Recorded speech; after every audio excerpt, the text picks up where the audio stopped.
descansar y así ya no saber nada. Agradecido con mi madre querida por darme la vida, porque a pesar de mis caídas supo verme arriba. La vida es un tiempo eterno, por más que lo quieras parar, no retroceso, camino corto, tiempo largo. La vida nos va cansando y en la gente menos voy confiando. Estar perdido en un sueño que tengo desde pequeño, y hasta el día de mi muerte esto seguiré siendo menos. Voy sonriendo y es cierto que estoy harto de la cruda verdad. No hay cura para la realidad dolorosa, ya que más. Y mientras siga vivo no me voy a parar, y a pesar de las largas pesadillas, en momentos sigo pensando en esa niña.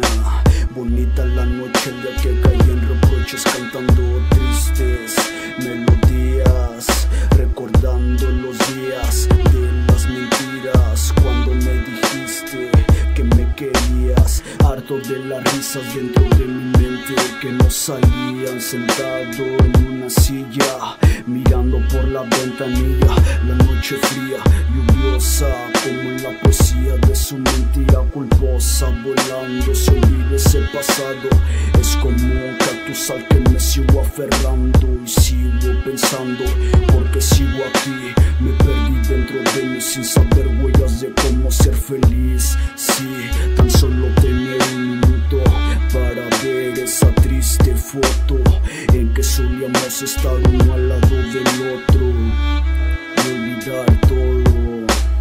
Ahora mi única medicina es la melancolía, la que le canto día tras día, y dejar pasar la sonrisa mientras pasan los minutos y las horas. Estar bajo un sueño en las olas del mar, estar bajo una palma y ponerme a volar, tomarme ese descanso que de la soledad ya estoy harto.